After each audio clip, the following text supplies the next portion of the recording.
요한복음 8장 47절에서 59절의 말씀, 그리스도의 구원의 때라는 말씀으로 함께 오늘 하나님의 말씀의 은혜를 나누고자 합니다. 8장의 말씀에서 예수님께서 이스라엘 백성에게 죄의 종으로 살지 말고 자유자로 살라고 했을 때 자신들은 아브라함의 자손으로 남의 종이 된 적이 없다고 항변을 했습니다. 예수님께서는 너희들이 아브라함의 자손이면 나를 믿었을 것인데 아브라함의 행사를 하지 않고 마귀의 행사를 한다고 하셨습니다. 왜냐하면 그들이 마귀의 후손이기 때문에 그런 것이고 아브라함은 그렇게 하지 않았다고 하십니다. 유대인들이 이 아들을 통해서 증거되는 하나님의 말씀을 듣지 않았기에 마귀에게 속한 것이라고 말씀하셨습니다. 오늘 본문에서 유대인들이 예수님을 사마리아 사람이라 또는 귀신 들렸다고 공격을 합니다. 예수님께서 자신은 귀신이 들린 것이 아니라 아버지를 공경하는데 이스라엘 백성이 자신을 무시한다고 말씀하시죠. 그리고 아버지께서 자신을 판단하신다고 증거하십니다. 오늘 본문 48절과 52절 두 절의 말씀을 읽겠습니다. 유대인들이 대답하여 이르되 우리가 너를 사마리아 사람이라 또는 귀신 들렸다는 말이 옳지 아니하냐. 52절에 유대인들이 이르되 지금 내가 귀신 들린 줄을 아노라. 이렇게 말씀합니다. 유대인들은 예수님을 미쳤다고 말합니다. 이에 예수님께서는 자기 자신을 증거함으로 이 문제에 대해서 대응해 가십니다. 이것이 오늘 본문 문맥의 흐름입니다. 때문에 우리들은 귀신 들린 의미가 무엇인지 그런 것은 몰라도 됩니다. 오늘 우리들은 예수님의 자기 증거에 대해서 집중적으로 얘기해야 되고 또 그것이 문맥에 맞고 또 우리가 들어야 될 내용입니다. 그래서 예수님은 자신이 누구이신가를 증거하고 말씀하십니다. 오늘 본문 58절에 예수님께서는 자신이 아브라함이 나기 전부터 있었다고 증거하십니다. 아브라함보다 먼저 계셨다고 말씀하신 것은 존재론적으로 예수님의 선제성만을 말하고 있는 것이 아닙니다. 구약 언어적 개념으로 아브라함보다 먼저 계신 여호와, 아브라함보다 먼저 있었던 내니라라는 표현입니다. 요한복음에서 내니, 내가 그이니, 나는 생명의 떡이니, 나는 생명의 빛이라고 자기가 누구다라는 표현법이 자주 사용됩니다. 이것은 구약 언어 개념으로 여호와를 이렇게 번역하는 말입니다.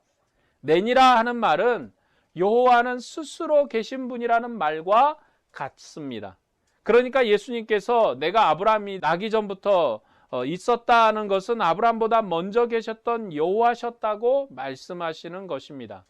유대인들이 내가 아직 50도 못 되었는데 아브라함을 보았느냐 했을 때 자신은 아브라함보다 먼저 계셨고 나는 아브라함의 여호와셨다고 자신을 증거하신 말씀입니다. 예수님은 아브라함의 하나님으로 그와 함께 있었고 아브라함의 하나님이셨습니다. 56절의 말씀을 보면 너희 조상 아브라함은 나의 때 볼 것을 즐거워하다가 보고 기뻐하였느니라 라고 말씀하시죠. 본문에 나의 때를 예수님이 세상에 오실 구원의 마지막 날을 아브라함이 이미 보았다고 이해하기 쉽지만 그 말은 아닙니다. 구약에서 여호와의 때, 하나님의 때라고 하는 것은 구원의 때를 말합니다.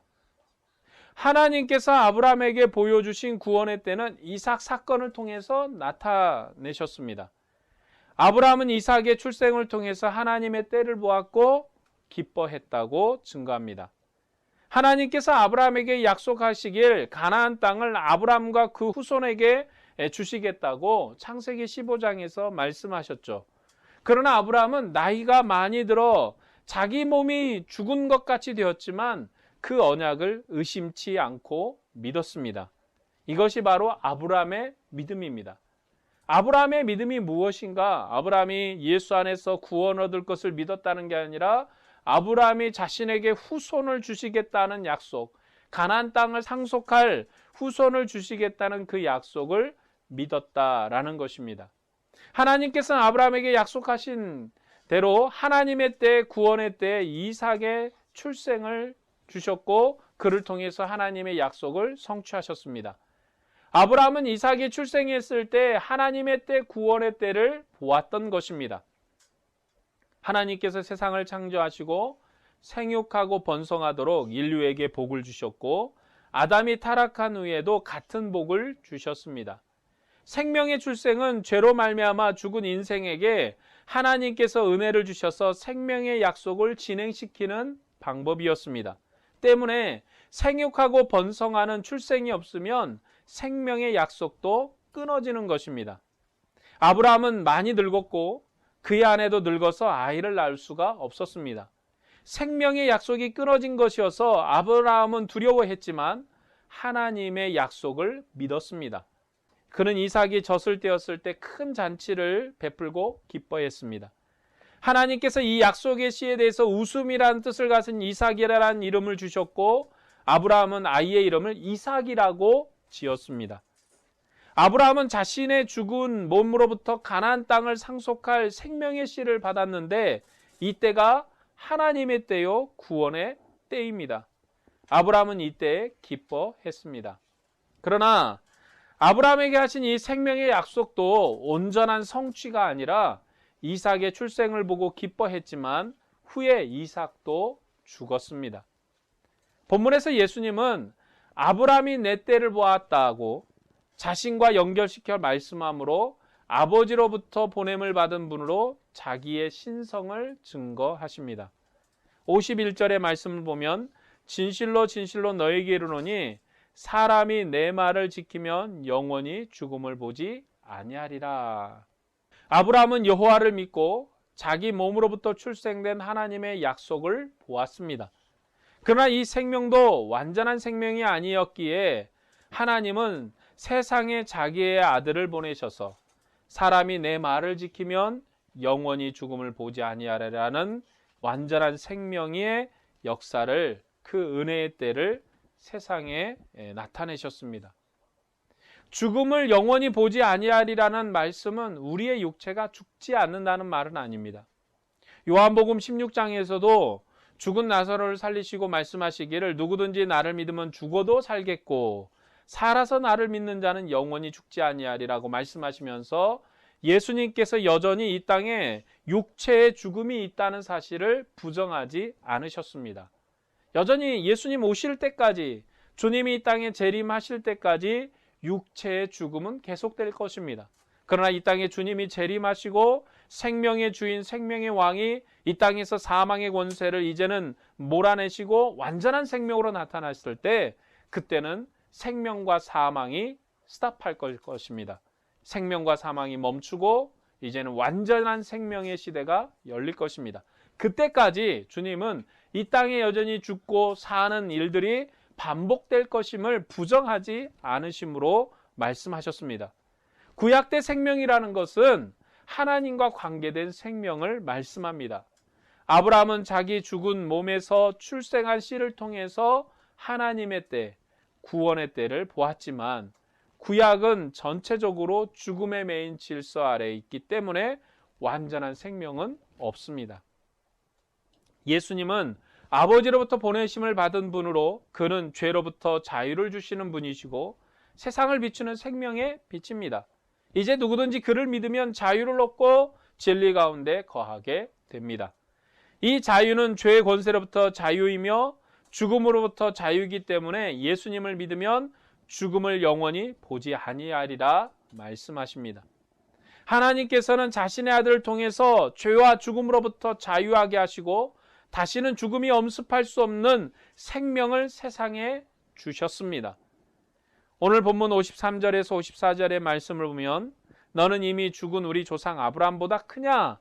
또 선지자들도 죽었거늘 너는 너를 누구라 하느냐? 예수께서 대답하시되 내가 내게 영광을 돌리면 내 영광이 아무것도 아니거니와 내게 영광을 돌리는 이는 내 아버지시니 곧 너희가 너희의 하나님이라 칭하는 그이시니라. 크다는 의미는요, 죽음을 보지 않는다는 의미로 하나님에 대한 다른 칭호가 될 수 있습니다. 하나님은 크시다, 하나님은 위대하시다 라는 이런 표현들이 그는 죽음을 정복한 자로서 크신 분이다 라는 그러한 의미로 하나님의 호칭이 될 수도 있는 것입니다. 예수님께서는 스스로 영광을 구하지 않고 아버지를 공경하시는 분이십니다. 자기 자신을 증거하면 그 증거는 옳은 증거가 아닙니다. 그래서 예수님께서는 자기를 증거하시고 높이시는 분이 계시는데 그분은 이스라엘 백성이 하나님이라고 부르는 분이라고 말씀하십니다. 그리고 그분께서 아들에게 영광을 돌릴 뿐만 아니라 아들이 귀신에 들렸는지를 판단하실 것이라고 말씀하십니다. 예수님께서는 자신이 지금 하는 일은 자기를 증거하는 것이 아니라 아버지를 공경하는 것이고 아버지의 말씀을 지켜서 아버지를 증거하는 자, 아버지의 계시자라고 거듭해서 증거하고 계십니다. 구약의 증거자인 선지자들도 자기를 증거하거나 높이지 아니하고 하나님을 증거함으로 자신의 직무를 다했습니다. 그들이 자신의 일을 다하면 하나님은 그들을 존귀케 함으로 하나님이 세우셨다는 증거를 이스라엘에게 나타내셨습니다. 예수님은 하나님의 아들로서 아버지의 일을 행하시고 아버지는 아들의 이름을 영원하게 하셨습니다. 그렇게 하심으로 예수님께서 하나님의 아들이라는 것을 이스라엘에게 증거하셨습니다. 하나님께서 이 세상에 자기의 아들을 보내셨습니다. 이 시대에 모세나 다른 선지자를 통해서 증거하신 것이 아니라 아들을 통해서 증거하셨습니다. 구약의 선지자들은 휘장 밖에서 하나님의 영광을 보았지만 이 아들은 아버지를 대면해 계셨던 분으로 아버지를 대면한 영광을 보여주십니다. 그는 창조의 처음부터 말씀하셨던 하나님의 말씀이십니다. 이 아들을 통해서 세상에 하나님을 증거하셨기 때문에 아들의 말을 듣는 자는 아버지의 말을 듣는 것입니다. 그리고 이 아들의 행동 안에서 하나님의 행하심과 권능을 맛볼 수 있습니다. 때문에 아들은 세상에 하나님의 때를 가져오신 분이십니다. 아들이 생명을 가지고 오셨기 때문에 이 아들의 말을 듣는 자는 죽음으로부터 일어나고 완전한 생명의 교제 가운데서 자유를 누리게 됩니다. 아브라함은 하나님의 때를 볼 것을 기대하였고 그 때를 보고 기뻐했습니다. 하지만 아브라함의 생명의 복, 구원의 복은 그림자적인 복이었습니다. 그래도 이 복은 생명의 복이어서 아브라함은 이삭의 출생을 보고 기뻐할 수 있었습니다. 그는 자기 몸의 죽음에도 불구하고 하나님을 믿었고 생명의 약속을 보고 기뻐했습니다. 오늘 우리에게 이 생명의 약속을 온전히 드러나십니다. 하나님은 위로부터 아들을 보내셨습니다. 그는 아브라함의 혈통으로 나셨고 하나님의 아들이십니다. 이 하나님의 아들은 구약 때 죽을 몸으로부터 출생된 그런 출생이 아니라 인류에게 새로운 출생을 주십니다. 이 출생은 예수 그리스도를 새 인류의 조상으로 하는 새로운 백성의 출생입니다. 이것이 구원의 때, 생명의 때를 나타낸 것입니다. 그런데 아브라함의 후사랑이라고 자랑하는 유대인들은 예수님이 귀신 들렸다고 믿지를 않았습니다. 예수님께서는 자기 영광을 위해 오신 분이 아닙니다. 그는 자기 안에 생명이 있어서 생명을 버릴 권세도 있고 얻을 권세도 있지만 죽으실 때에도 아버지의 뜻을 위해서 십자가에서 죽으셨습니다. 그는 유월절 양으로 세상을 구원하기 위해서 자기 몸을 버리셨습니다. 세상은 그를 귀신 들렸다고 거역하고 죽였습니다. 예수님께서는 아버지의 구원의 뜻을 위해서 죽으셨고 아버지는 아들을 죽은 자 가운데서 살리시어 창세전의 아버지와 함께 했던 영광으로 아들을 존귀하게 하셨습니다. 아버지의 영광으로 존귀하게 되신 예수님께서는 제자들에게 숨을 내쉬면서 성령을 받으라 말씀하셨고 승천하신 이후에 세상에 성령을 보내셨습니다. 하나님은 아들을 존귀케 하셨습니다. 세상은 귀신 들렸다고 그를 거역했지만 하나님은 아들을 죽은 자 가운데서 살리셔서 생명의 주로 영광을 주셨습니다.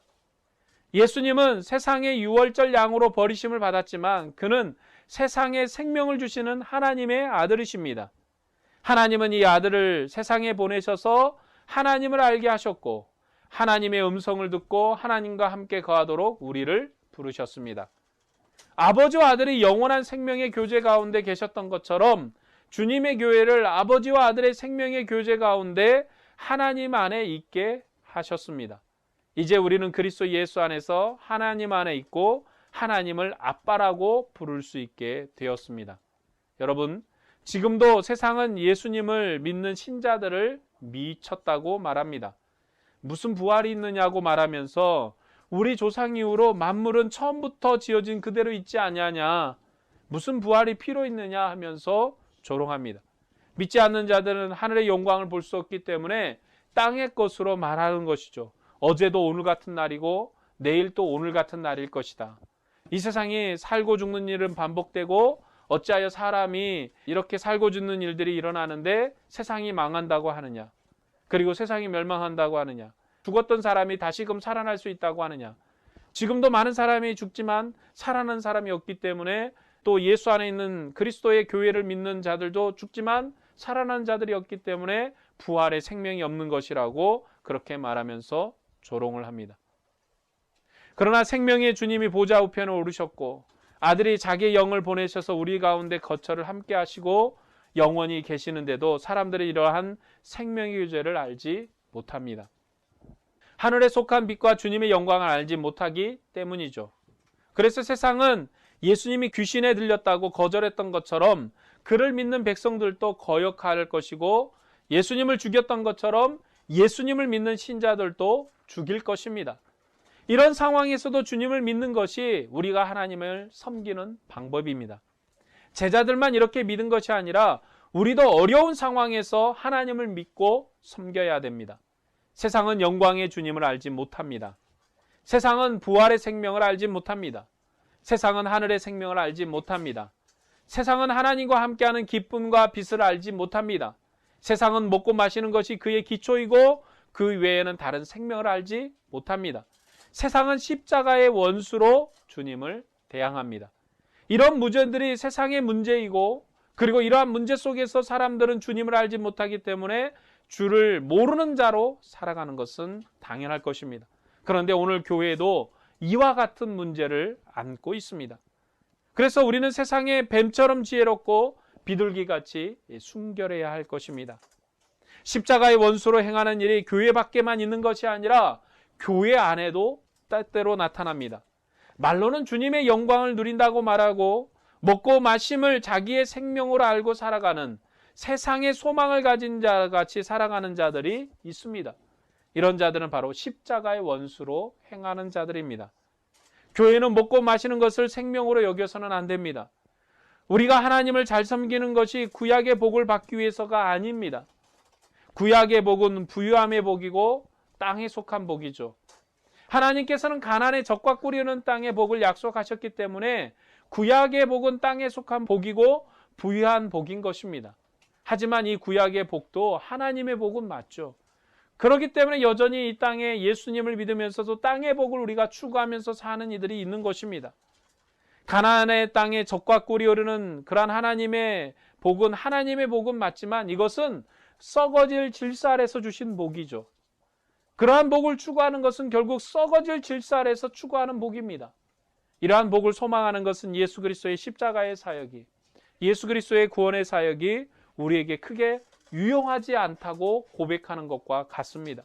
주님은 하늘을 여셨고 하늘의 생명을 우리에게 주셨는데, 우리가 먼저 하늘의 것에 소망을 두고 살아야 될 것인데, 예수 믿는, 주를 믿는 자들마저도 땅의 것을 소망을 가지고 살아간다면 그리스도의 구원의 사역이 우리에게 큰 효용이 없다고 말하는 것과 같습니다. 하나님께서는 아들을 통해서 영원한 생명을 우리에게 주셨습니다. 세상을 사랑하셔서 아들을 내어주시고 그의 죽으심으로 세상의 구원을 얻도록 하셨습니다. 우리가 원수되고 죄인 되었을 때 하나님은 이 아들을 통해서 영원한 생명을, 그리고 영원한 사랑을 확증하셨습니다. 때문에 우리는 무엇을 먹을까, 무엇을 마실까 하는 것으로 그러한 두려움에 떨어서 살아서는 안 되는 것입니다. 우리가 이 땅에서 어떤 것이 없어도 주님을 사랑해야 되고, 우리에게 물질이 풍부해도 주님을 사랑해야 되는 것입니다. 우리는 이 땅의 것이 아니라 하늘의 소망을 가지는 자들이고, 이 땅의 것은 그리스도의 공격이 나타날 때 다 타서 다 사라질 것이고, 주님의 것은 사라지지 않고 영원히 남을 것이기 때문에 그렇습니다. 로마서 8장에서도 다른 어떤 피조물이라도 우리를 우리 주 그리스도 예수 안에 있는 하나님의 사랑에서 끊을 수 없다고 말씀하십니다. 우리는 이 믿음 가운데 깨어서 살아야 할 것입니다. 제가 드리는 말씀은 우리가 경제적으로 가난해지라는 말이 아닙니다. 일부러 가난해지라, 일부러 가난케 되라. 너의 삶을 가난케 돼야지 하늘의 것을 추구한다고 말하는 게 아니죠. 우리가 경제적으로 넉넉하고 또 경제적으로 풍요하지 못하다 할지라도 주님을 향한 사랑과 주님을 향하여서 우리가 바라는 소망은 끊임이 없어야 되는 것입니다. 우리에게 물질이 주어지면 주님을 사랑하고 물질이 없으면 주님을 떠나는 그러한 부도덕적인 일들이 일어나서는 안 되는 것입니다. 그리고 우리는 물질이 우리의 땅의 모든 것이 아니라는 것이죠. 우리는 이 땅에 존재하는 자들이 아니라 하늘에 있는 자들입니다. 그래서 우리의 믿음의 사람은 땅의 것을 추구하는 것이 아니고 하늘에 속한 백성으로 하늘의 것을 추구하며 사는 것입니다. 우리는 영원한 것을 받았기 때문에 땅에 있어도 하늘에 속한 백성입니다. 우리의 시민권은 하늘에 있습니다. 우리는 죽음으로부터 자유한 백성이고 죄로부터 자유함을 얻은 백성입니다. 완전한 빛 가운데 있는 백성입니다.